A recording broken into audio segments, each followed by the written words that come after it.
The battle is on for decentralized cryptocurrencies, corporate-issued non-sovereign currencies, and CBDCs. Can government-issued digital currencies solve the financial inclusion issues? Please welcome our panelists. Moderated by Nicholas Stojanov, MetaChange Capital, with Stephen Meade, Big Bamboo LLC, Brendan McKittrick, Aeroband, and Saeed Hareb Al-Darmaki, Shisha Finance.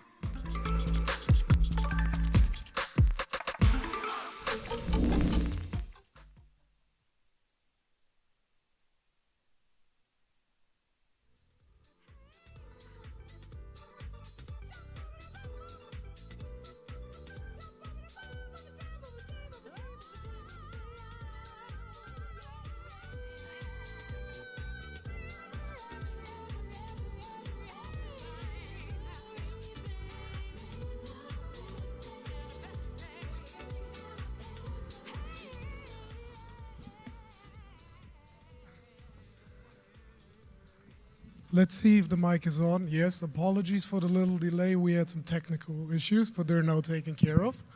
So thanks of all for everybody who actually has joined us today to talk about this incredibly interesting and important topic about the battle of being decentralization versus cryptocurrencies or currencies and tokens that are non-sovereign currencies and CBDCs. I unfortunately do not see Saeed, but I am incredibly happy to welcome my former panelists, so please feel free to quickly introduce yourself, and then we'll get into the topic quickly. Yeah, I was looking for Saeed. I didn't see him when I was running down either. Stephen Meade, lifelong entrepreneur. I joke that I've never had a job. I'm technically unhireable, and I didn't know why for many years. It's just because I'm wired as an entrepreneur. Started 11 companies. I'm in a unique position. I've had 3 that were actually public in the United States, OTC, 3 public micro-cap companies, which are small cap, and moved forward, started a company in 96, took it public in 99, first master merchant in the world for credit card processing, similar to what went on to become PayPal. Done enterprise software, Homeland Security. Current project, Moneta Pro, is a closed-loop platform for B2B settlement, and we built a proprietary internal digital currency. It's not a blockchain or a token, it's a unique digital settlement for cross-border B2B transactions. Thank you very much. Hello, I'm Dmitry Buslov, and I'm CTO of QChain company. We are building a new blockchain for business. It's a blockchain with fast transactions, up to 1 million transactions per second. And we provide it as instrument for build some businesses. Because we typically we have 2 sides of money problem. First side is cryptocurrency, totally decentralized, totally uncontrolled in basic, on technological level, uncontrolled. On another side, it's government issued currencies, but new currencies that provides by government is clone of typical money, I think. But in the middle between these 2 sides, we have corporate sector with new currencies or new blockchains that can operate with taking both sides of decentralized and totally controlled money. Because we need one moment, it's legality. When company work in legal field, it's more responsibility to customers. Thank you very much. Brendan. Salam alaikum. My name is Brendan McKittrick, and with my co-founder here, David Galeas Samut, we founded Aeroband. And one of the motivations for Aeroband, I was working as the CTO of one of the world's largest technology companies for aviation, and I saw a huge opportunity for peer-to-peer economy for the aviation industry. So that's what we've set out to do with Aeroband. Thank you very much. I would like to kick this off very straightforward, actually. I remember that or my idea also is that when Bitcoin was launched, the idea was to create a financial system which would be decentralized, where the players inside that system would be able to transact with each other whenever they want, wherever they want, and with whomever they want. When we're looking at the status quo right now, what are your thoughts on that matter when we're focusing on non-sovereign currencies and CBDCs that are moving into place right now and are trying to disrupt this basic idea that Satoshi had back in the days? Bitcoin to me is never going to be a full-on currency or disruptive payment system. It's a great store of value. I think it'll go up.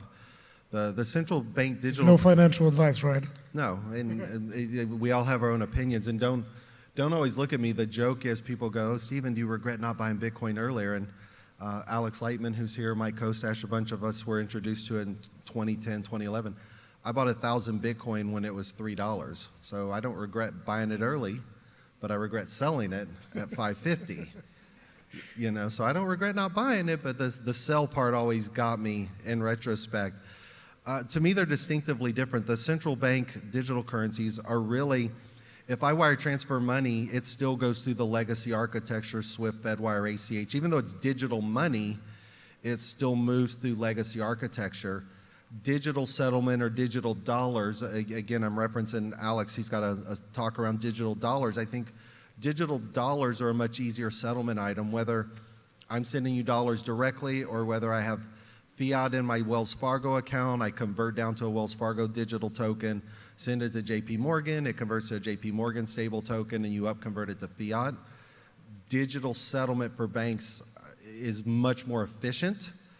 That's the payment side. The nefarious side, if everything goes digital, banks have complete control over you, your location, your spending habits. You know, if they're giving you free healthcare and don't want you to buy Diet Coke, they can shut it off. So there's some challenging aspects to central digital, but in terms of payment, digital payments and digital dollars are infinitely more efficient. I just don't think they compete with Bitcoin.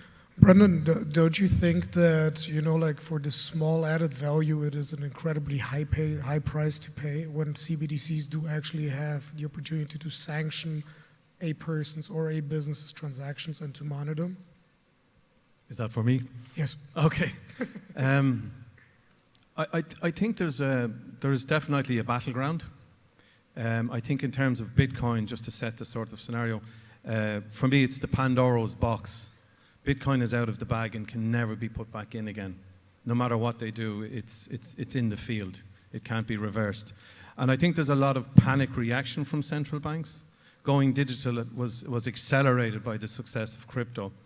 And just to be crystal clear, a CBDC is not a cryptocurrency. It's a very centralized digital currency. It's, on one hand, it's a great endorsement for the digital economy. On the other hand, it's an attempt to pull back the control to the sovereign coins away from the drift towards crypto. You know what I mean? Who would have expected, you know, a crypto coin to hit the $1 trillion cap mark, bigger than any bank in the world this year? I mean, 10 years ago, 15 years ago, we wouldn't have predicted it. So I think there's a need for a digital structure in the banking system, because the banking system, frankly, is broken. You see a lot of retail banks closing their physical offices because they haven't been able to react quick enough. But I think on the flip side, it gives a massive amount of control to a central bank, because if you're in a central bank wallet, they have full control to switch on and off that wallet.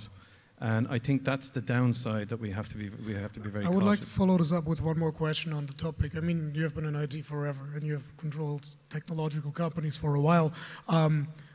What about legacy systems that are being used by each different company that now have to implement actually with new systems in order to make it work, which pretty much creates one of the biggest hindrances around? Yeah, well, you can see by my grey hairs, I'm old enough to remember the birth of the internet. But as the man says, I'm young enough to remember it. But I saw the movement from mainframes to client server. I saw the birth of the browsers back in the day. I actually walked into secondary school and we had a mainframe donated from Aer Lingus. So I've seen all the legacy history. The legacy history, you have to be cognizant of. You can't move a mountain in a day. So you do have to work with the history and the legacy that's there. So it's going to be a migratory process for sure.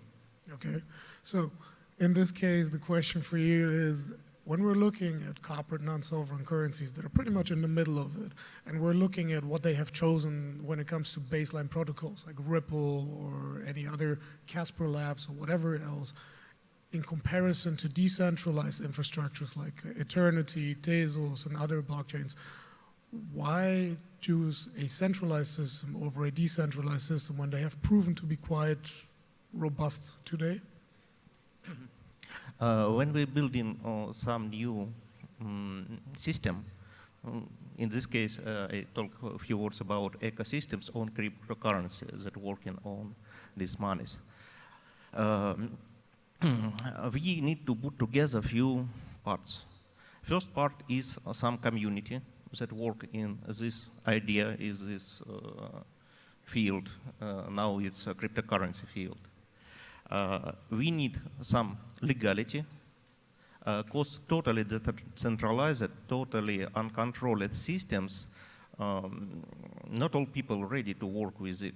You need high abilities in technical and logical level, and you can have very a special brain for working in a totally uncontrolled world. More people like to have a little bit of control and a little bit of legality, a little bit of truth for work with the system. And last part, it's a technological part. It's a mechanism that provide all of these abilities to final customers. When we put together all three parts, and especially if we connecting community and legality with technological block that working